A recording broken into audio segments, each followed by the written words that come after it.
Check 1, 2. Go! Curious about real estate? Yes! Then you've come to the right place. Get the knowledge you need. Get over the fear and get started.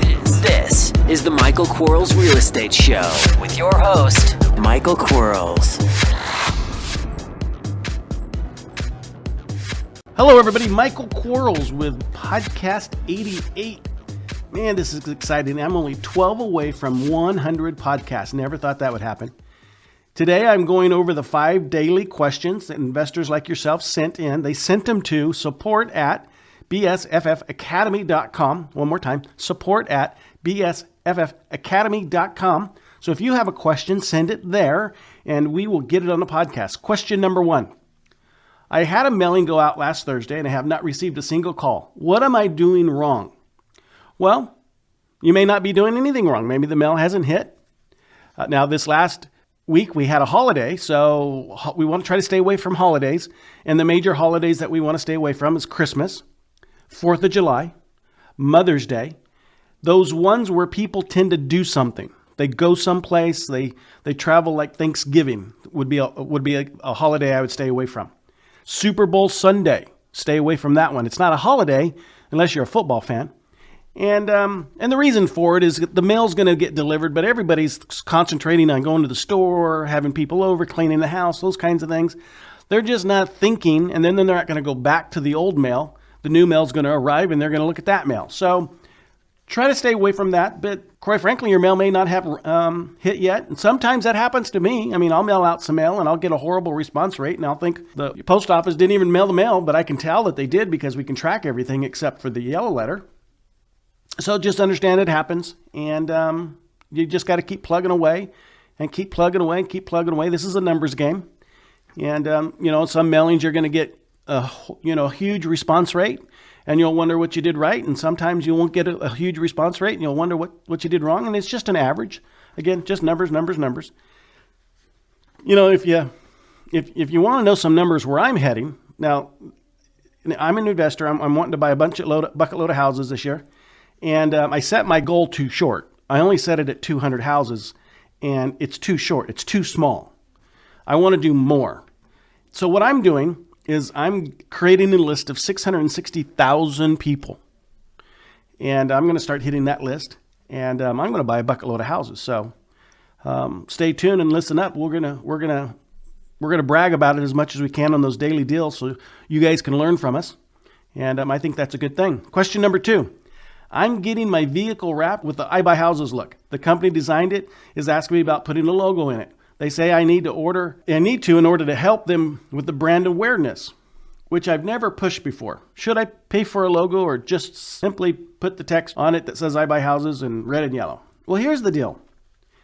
We're not going to be brandable. We're not a brandable business. Yeah, I know Homevestors is branded. And what they've done is over many years, they've required their franchisees to brand their business for them. Well, we're not that person. We're not that company. And all a seller really cares about is that we buy houses, and we tell them that that I buy a house. And so I'm a big, on my van that I wrapped, I put I Buy Houses on it. And, so far I've gotten 2 people that directly contacted me because of my van that I bought houses from. So I know it works. I would just stick with I Buy Houses, no logo. Don't clutter it up. Don't do anything except make it look and say I Buy Houses with the phone number. Make sure you have the phone number. And on the front of the van, when people are looking at you in reverse, so they're looking at you in the rearview mirror, make sure you put I Buy Houses backwards and the phone number backwards so they can see it in their mirror correctly. It's just a little trick you want to do. Question number 3, part 1. I love this word. Love your podcast. And I want to be a part of your coaching program soon. Quick question.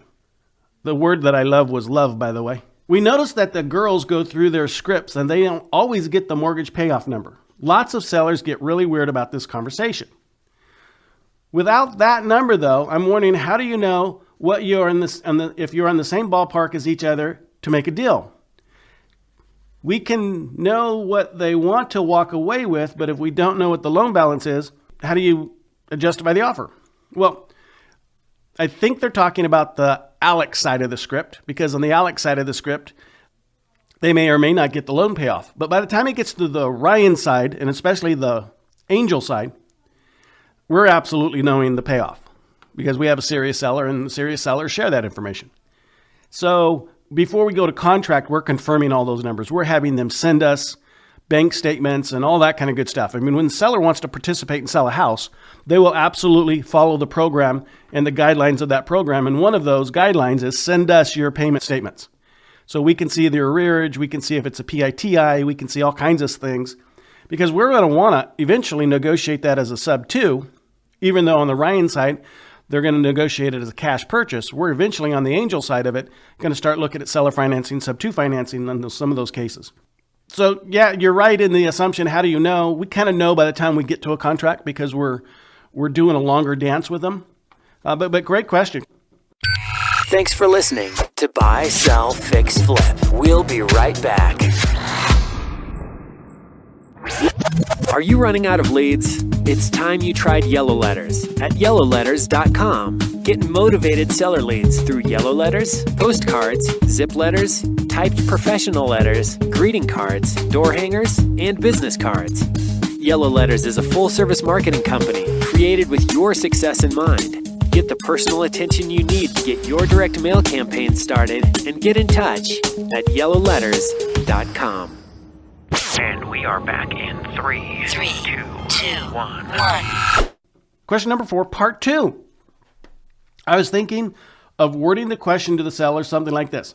So what amount should we assume we'd have to pay in total after getting you your walkaway money plus paying off the loan and closing cost?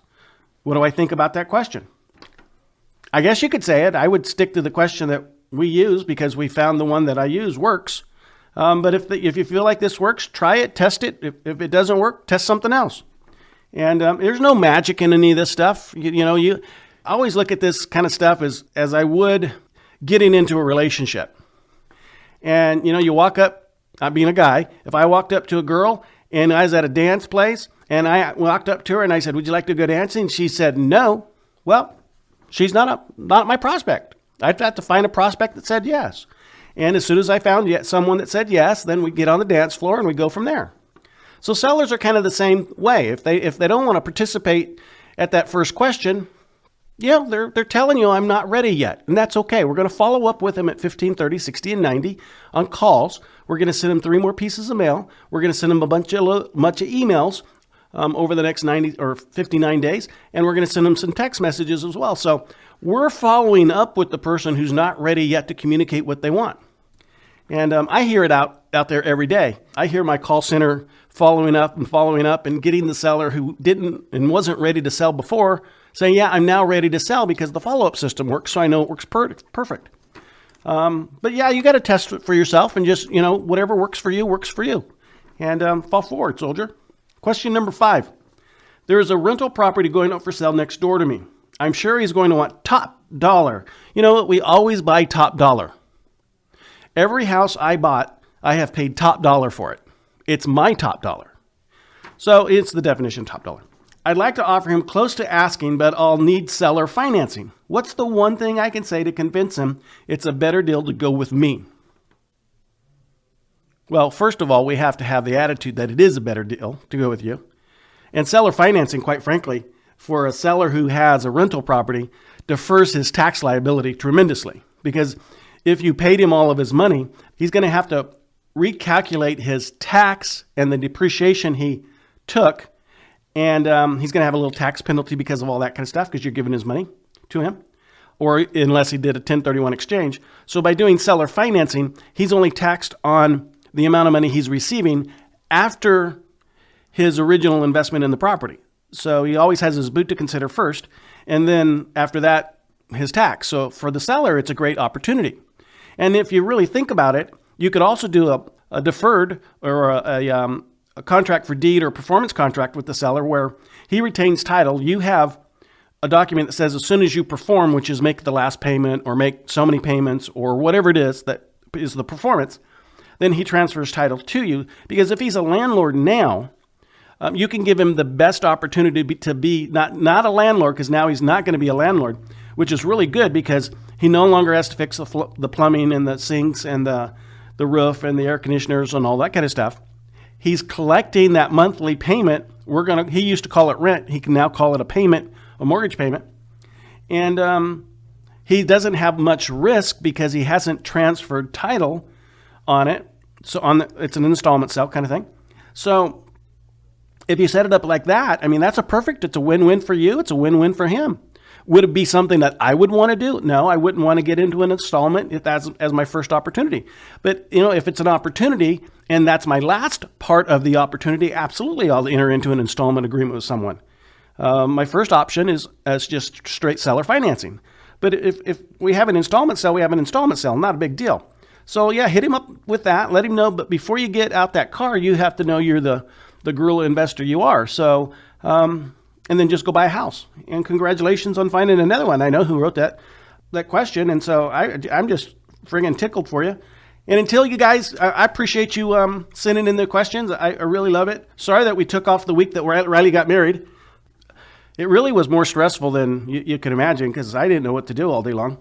And I knew I needed to do something, but had no clue what to do. So hopefully she only gets married once and she doesn't have another honeymoon coming up.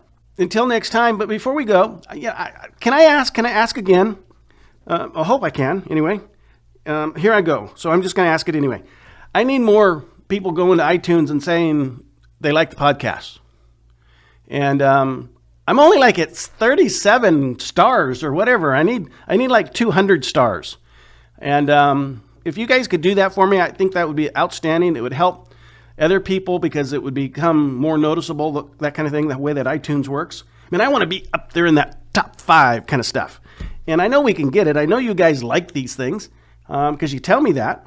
And so if we can get some more people up there giving us good ratings, that would be outstanding. I appreciate it. Until next time, I think that's tomorrow.